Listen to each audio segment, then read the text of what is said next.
Shalom saudara dimanapun Anda berada.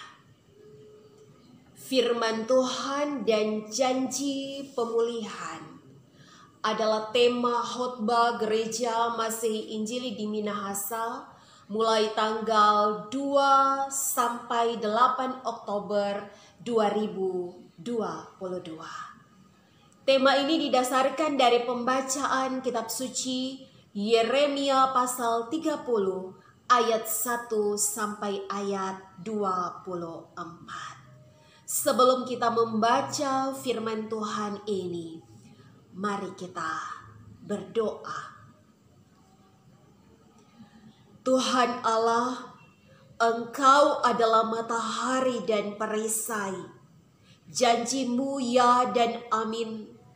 Engkau tidak menahan kebaikan kepada mereka yang mau mendengar dan taat melakukan firman-Mu.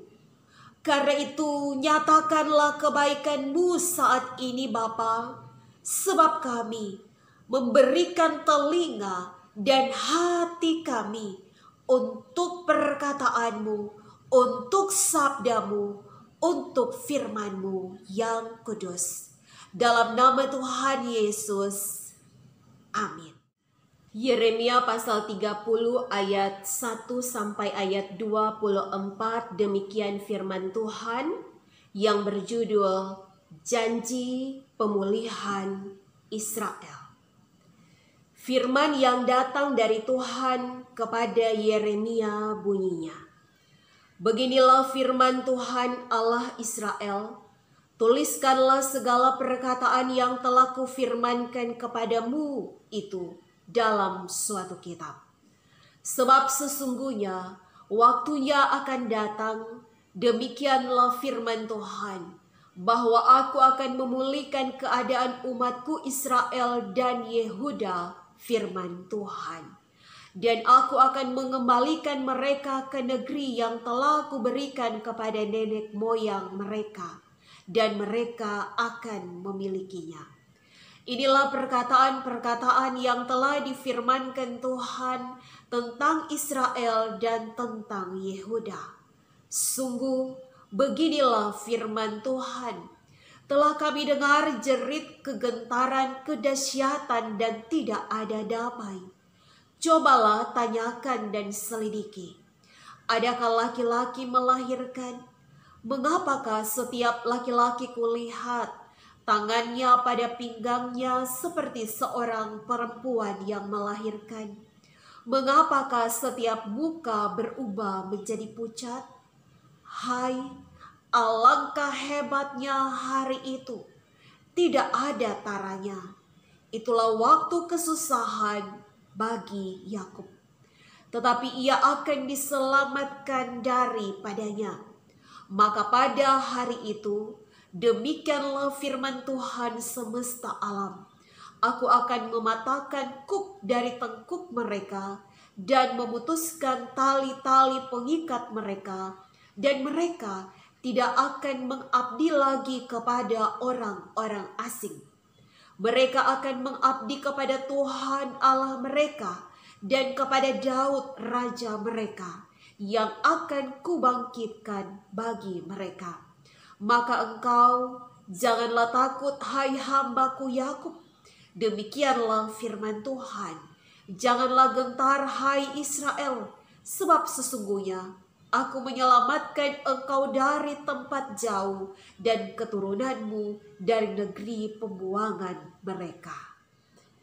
Yakub akan kembali dan hidup tenang dan aman, dengan tidak ada yang mengejutkan.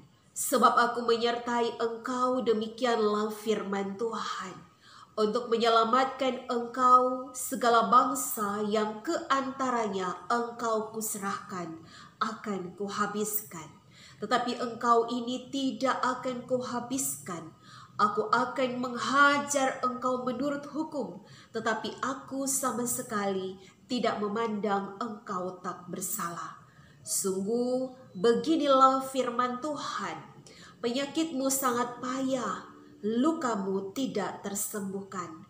Tidak ada yang membela hakmu, tidak ada obat untuk bisul, kesembuhan tidak ada bagimu. Semua kekasihmu melupakan engkau, mereka tidak menanyakan engkau lagi. Sungguh, aku telah memukul engkau dengan pukulan musuh, dengan hajaran yang bengis, karena kesalahanmu banyak, dosamu berjumlah besar. Mengapakah engkau berteriak karena penyakitmu, karena kepedihanmu sangat payah, karena kesalahanmu banyak, dosamu berjumlah besar, maka aku telah melakukan semuanya ini kepadamu. Tetapi semua orang yang menelan engkau akan tertelan, dan semua lawanmu akan masuk ke dalam tawanan. Orang-orang yang merampok engkau akan menjadi rampokan, dan semua orang yang menjara engkau akan kubuat menjadi jarahan. Sebab aku akan mendatangkan kesembuhan bagimu. Aku akan mengobati luka-lukamu, demikianlah firman Tuhan. Sebab mereka telah menyebutkan engkau orang buangan, yakni sisa yang tiada seorang pun menanyakannya. Beginilah firman Tuhan, sesungguhnya aku akan memulihkan keadaan kemah-kemah Yakub dan akan mengasihani tempat-tempat tinggalnya. Kota itu akan dibangun kembali di atas reruntuhannya, dan puri itu akan berdiri di tempatnya yang asli. Nyanyian syukur akan terdengar dari antara mereka, juga suara orang yang bersukaria. Aku akan membuat mereka banyak, dan mereka tidak akan berkurang lagi.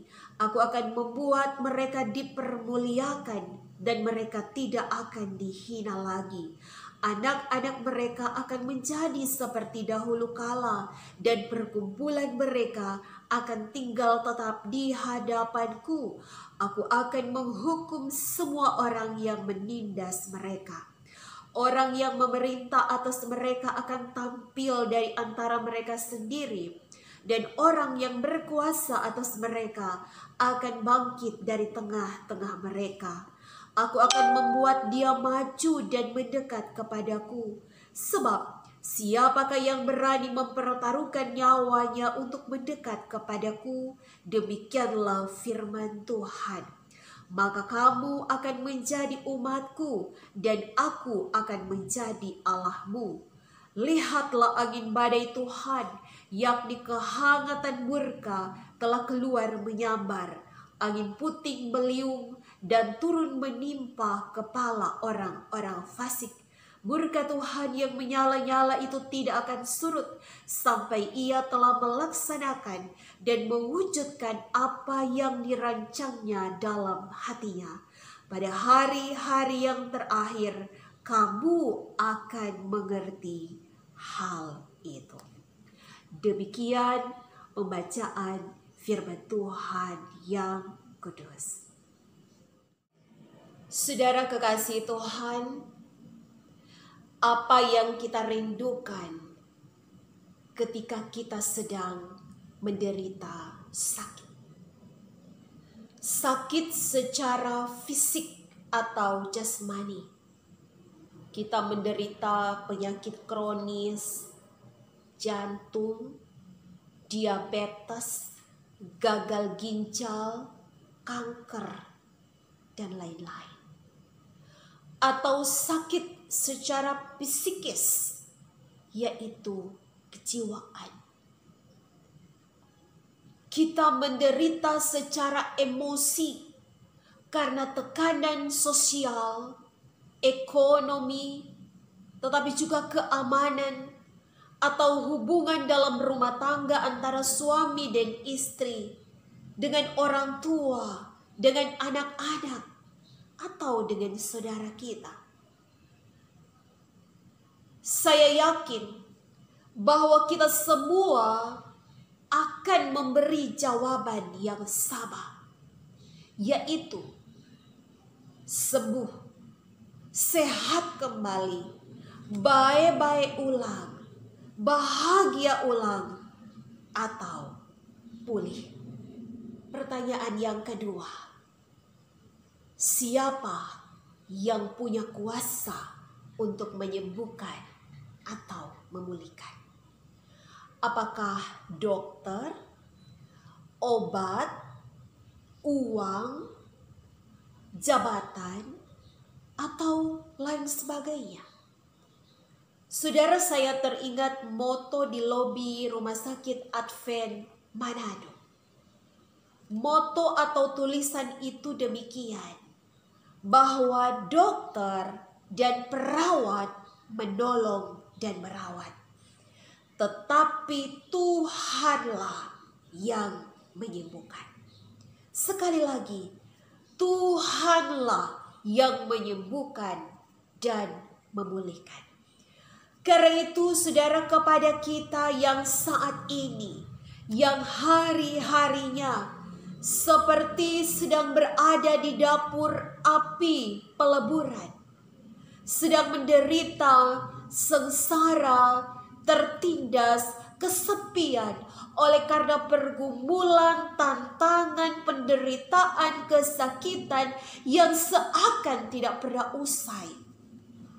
Firman Tuhan Yeremia pasal 30 ayat 1-24 datang kepada kita untuk meneguhkan iman di masa-masa penantian untuk sembuh dan pulih.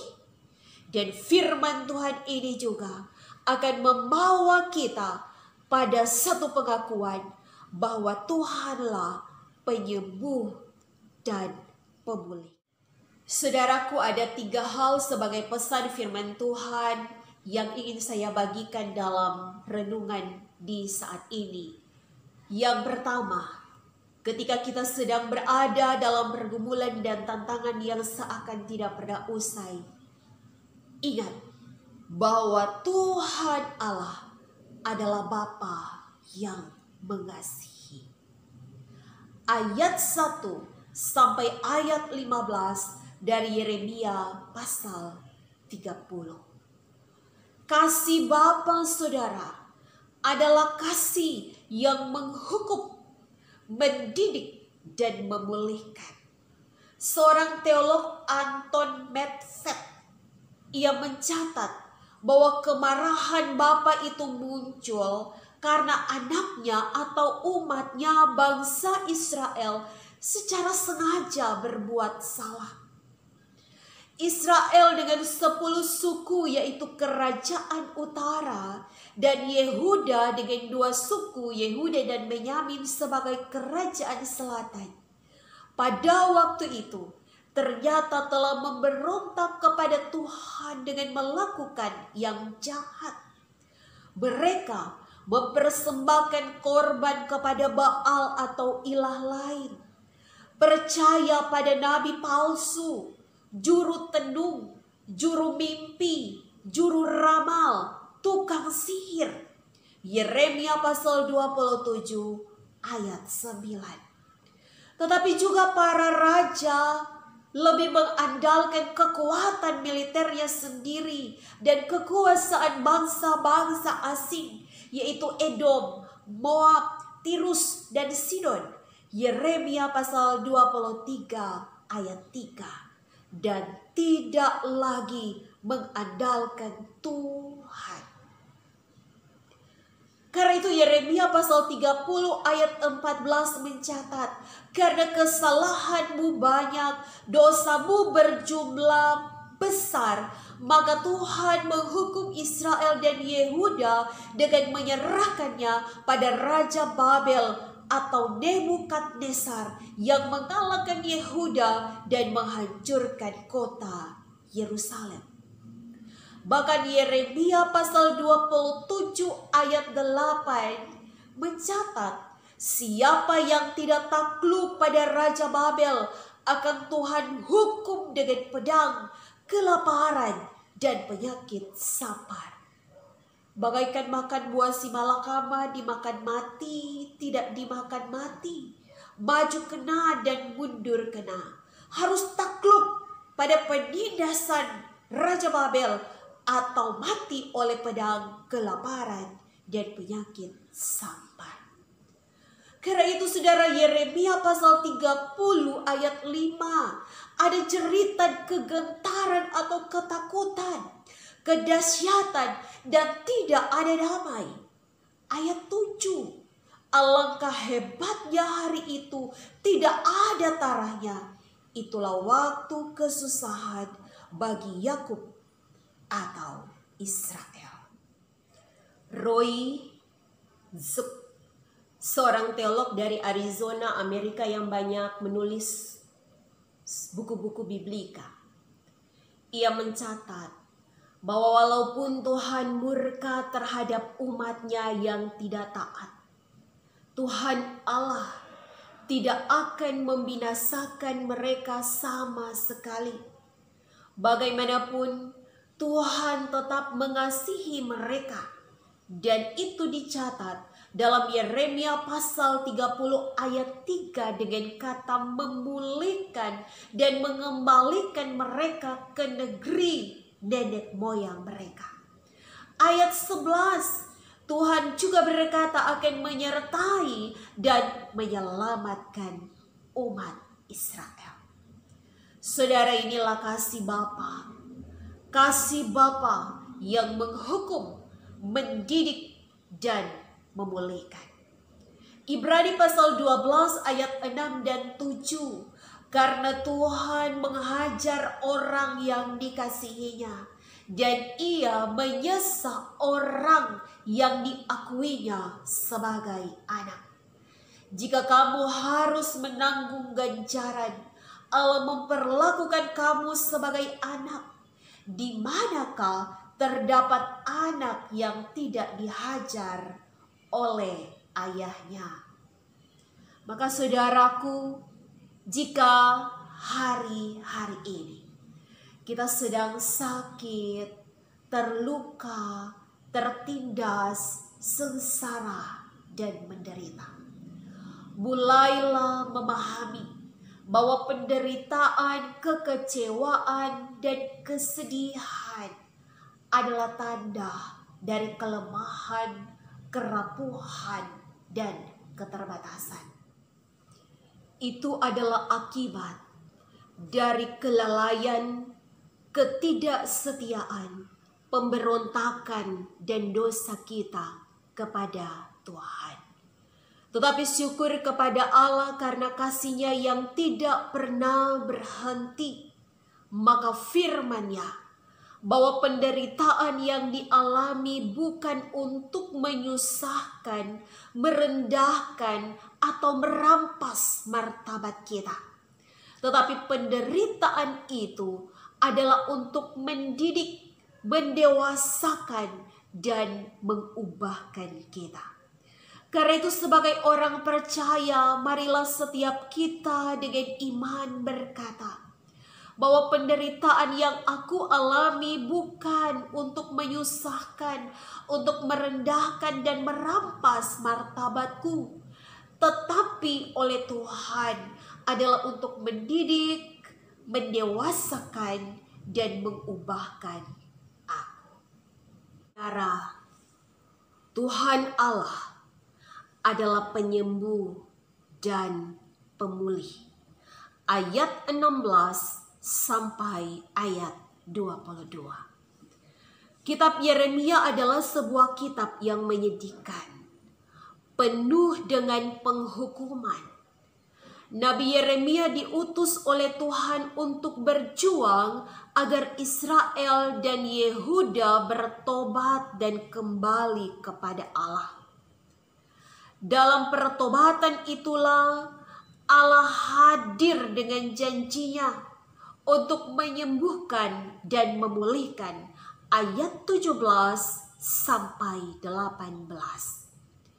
Nubuat Yeremia bahwa kota Yerusalem akan dibangun kembali di atas reruntuhan. Tuhan akan memuliakan mereka untuk tidak dihina lagi. Anak-anak mereka akan tinggal tetap di hadapan Tuhan. Dan Tuhan akan menghukum para penindas umat-Nya. Mereka akan memiliki raja sendiri. Israel dan Yehuda akan menjadi umat-Nya yaitu Allah Israel. Secara medis, saudara, penyembuhan luka adalah terjadinya pergantian jaringan yang rusak atau mati dengan jaringan yang baru melalui proses regenerasi maupun perbaikan. Ingat, ada proses, dan proses itu butuh waktu. Di ayat 4 dan ayat 17 Yeremia pasal 30. Waktunya akan datang, demikian firman Tuhan. Sederhananya, jika Allah yang berjanji pasti ditepati, dan Allah tidak pernah ingkar. Kita lihat matahari terbit dan terbenam pada waktunya setiap hari. Tidak selamanya siang dan tidak selamanya malam. Allah telah mengatur hidup kita, bahkan bumi dan segala isinya dengan sangat baik. Dosa kitalah yang membuat tatanan yang baik itu menjadi porak-poranda. Maka hari ini firman Tuhan ingatkan bahwa Tuhan Allah adalah penyembuh dan pemulih. Dia berkuasa untuk mengubah keadaanmu, mengubah hatimu, mengubah hatinya. Tuhan berkuasa untuk memulihkan keadaan dan hatimu. Pesan yang ketiga, yaitu bertobat dan kembali kepada Allah. Karena bagi orang fasik, angin badai Tuhan yang keluar menyambar seperti puting beliung, dan murka Tuhan yang menyala tidak akan surut. Artinya, bagi yang tidak mau bertobat dan tidak mau kembali kepada Tuhan, badai dan murka Tuhan akan tetap ada atasnya. Saudara yang Tuhan Yesus berkati, maka di tengah-tengah badai tofan kehidupan ini yang bisa saja meluluhlantahkan semangat, bahkan menggoyahkan iman kita, pegang firman Tuhan ini. 3 hal tadi. Yang pertama, bahwa Tuhan Allah adalah Bapa yang mengasihi. Tuhan Allah adalah penyembuh dan pemulihku, dan karena itu saya harus bertobat dan kembali kepada Tuhan.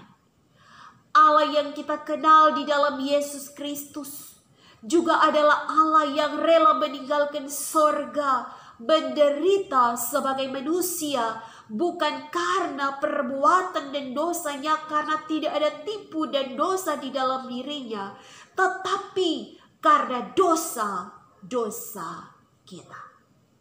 Yesus telah menderita di kayu salib untuk kita. 1 Petrus pasal 2 ayat 24 firman Tuhan. Ia sendiri telah memikul dosa kita di dalam tubuhnya di kayu salib, supaya kita yang telah mati terhadap dosa hidup untuk kebenaran. Oleh bilur-bilurnya kamu telah sembuh. Jemaat yang Tuhan Yesus berkati, itulah firman Tuhan tentang janji pemulihan, bahwa kepada kita yang bertobat dan kembali kepada Allah, kita akan melalui badai itu dengan aman dan selamat. Dan ketika badai itu telah selesai, kita tidak akan ingat bagaimana kita berhasil melewatinya, bagaimana kita berhasil bertahan selama ini. Bahkan kita tidak yakin apakah badai itu benar-benar telah berakhir. Satu hal yang pasti, saat kita keluar dari badai, saat kehidupan kita dipulihkan dan kita disembuhkan, kita bukanlah orang yang sama lagi saat seperti masuk. Sebab kita semua adalah pemenang. Kita semua adalah umat yang dikasihi oleh Allah, yang telah juga menderita oleh karena kita. Oleh bilur-bilur Tuhan Yesus, saya dan saudara-saudara disembuhkan dan dipulihkan. Amin. Kita berdoa. Bapa, bersyukur buat firman-Mu. Biar kami tetap teguh di dalam iman dan percaya bahwa Tuhan Allah mengasihi kami. Tuhan Allah adalah penyembuh dan pemulih, sehingga kami mau hidup dalam pertobatan dan kembali kepada Tuhan. Diberkatilah semua pendengar, diberkatilah semua kami dalam hari-hari hidup. Dan hamba percaya bahwa kami semua akan mengalami pemulihan hanya di dalam Yesus. Ini doa kami, doa hamba-Mu. Kami berdoa dalam nama Tuhan Yesus, penyembuh dan pemulih kami. Amin. Shalom.